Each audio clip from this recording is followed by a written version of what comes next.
Peggy 18.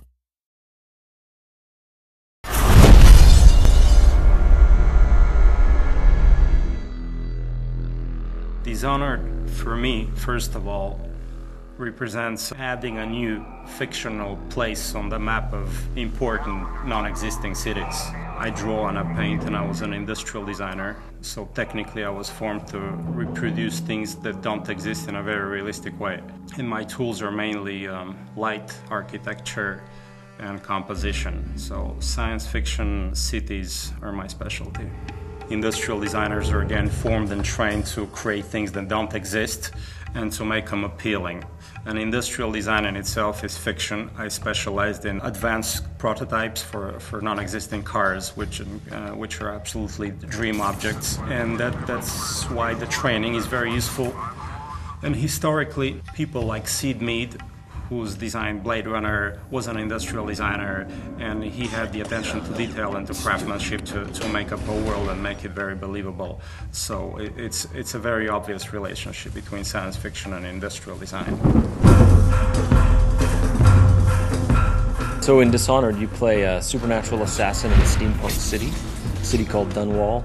And the game has what I would describe as a non-photorealistic art style, led by Sebastian Mitton and Victor Antonov. When we first started the project, Raph and I kept saying, this is London 1666. It was the last year of the plague and the year of the Great Fire. The city of London at that point is pivotal to the world and pivotal to history. The early creative influences were historical architectural pictures of London and maps of London. Start with a location. Where is this taking place? All kinds of representations from different artists, painters, photographers, and filmmakers. As a visual designer, Victor works kind of like a historian. He really proceeds with what-ifs scenarios. So, okay, what if instead there was this event happening in history? We looked at specific rooftops, specific smokestacks, and facade ornaments that were very specific only to London and to no other city. When the first design come back is that it looks very real, even though it's not, but it's kind of believable because our brain kind of processes it in a way which just looks like, oh wow, that looks like a place that could exist. And that's why I think his methodology is so powerful to people.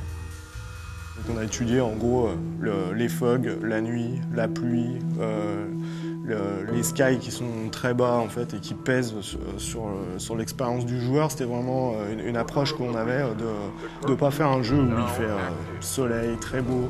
C'est comment infiltrer la lumière, donc c'est tout ce qu'on a étudié en allant à Londres. Et ensuite pour le retranscrire dans le jeu, il a fallu faire un petit peu de développement technique pour essayer de modifier la façon dont réagit la lumière avec les éléments du jeu vidéo, c'est-à-dire dans le brouillard, si on peut faire des haze et faire bloomer nos lights. C'est un bon setup pour un jeu vidéo et c'est une ville qui comporte une rivière, donc c'était très important pour nous, pour les missions qu'on fait dans notre jeu. En fait, on n'a pas l'approche classique du jeu vidéo. On a vraiment voulu revenir à des bases classiques d'art pur, c'est-à-dire les références qu'on a, elles n'ont rien à voir avec... on ne fait pas de recherche sur Google, on ne cherche pas à faire de choses génériques, on veut vraiment créer quelque chose d'unique.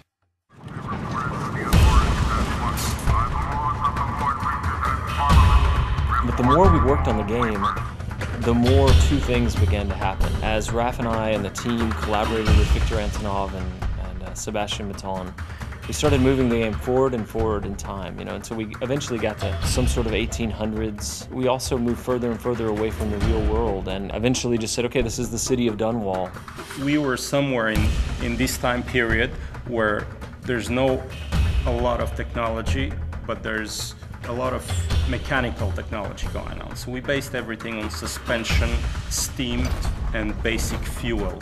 We wanted to bring some rock and roll into that and some modern elements. So we started adding more science fiction element, pulling it forward in time and including technologies from probably mid-19th century. So this was just one foundation, one layer. Up on this layer we built what happened to the city 30 years later, 70 years later, etc. Technology and the machines in Dishonored have a again, a specific narrative function. They tell the story of the ruler of the country who has a flair for industrial design and progress. So he's building bridges and buildings and fences and devices to modernize the city and to crush and oppress people as well.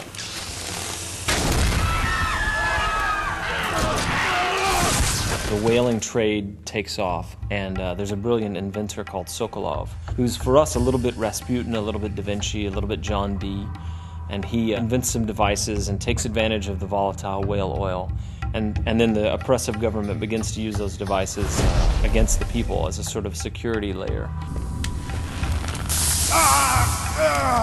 The whale oil industry in Dishonored is manifested and represented through visual elements and design elements like ships and boats, and all that suggests that the world is bigger than the city, and you have an ocean and you have foreign different lands and maybe colonies, so you have these mysterious ships bringing these strange animals because they're not regular whales, they're Dunwall whales. So you see them through harbors and rivers and through the coast, and the whale ships expand the scope of the city.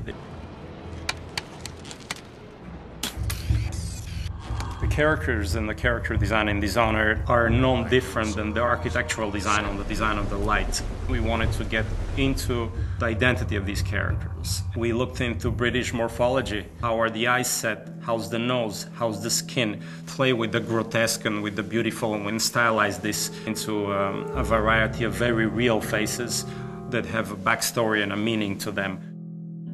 On a travaillé avec des gens un peu à travers toute l'Europe et qui étaient vraiment des spécialistes en fait de l'anatomie pour essayer de ne pas perdre l'intention qu'on avait mis dans les visuels au départ.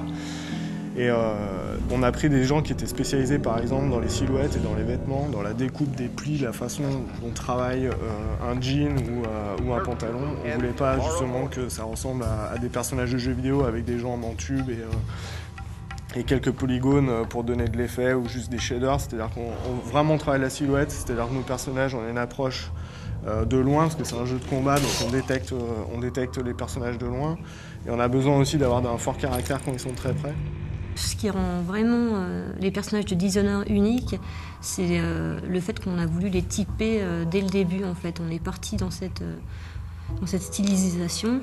Et par exemple, au niveau des proportions, si je repense au City Guard, en fait, qui est un combattant, on n'a pas hésité à lui grossir les mains, à réduire sa boîte crânienne, pour vraiment qu'il ait le physique qui reflète ce qu'il fait dans le jeu.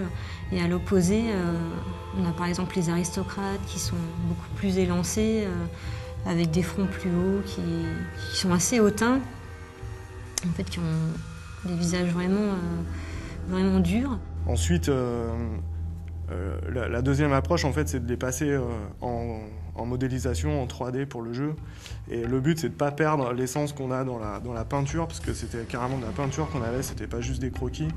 Et garder ça en 3D. Donc là, la contrainte, c'était plutôt technique, c'est comment garder quelque chose un peu de vivant et pas de tout générique, tout lisse.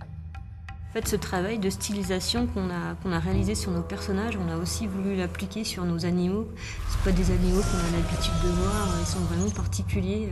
Et là, j'ai en tête l'exemple du Wolfhound, où justement, on a pris un chien, mais on l'a mélangé aussi avec un peu de crocodile, un peu de girafe, pour le rendre vraiment unique et qui a un côté fantastique dans notre univers. On a fait une silhouette très forte, il se déplace vraiment d'une manière très particulière.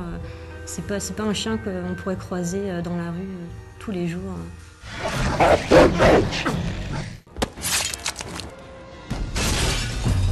I want the Dishonored world to leave a souvenir and a memory in the player, as if they had really been to this place and it moved them. And I hope it would stay in fiction as one of the places that will give people goosebumps and shivers.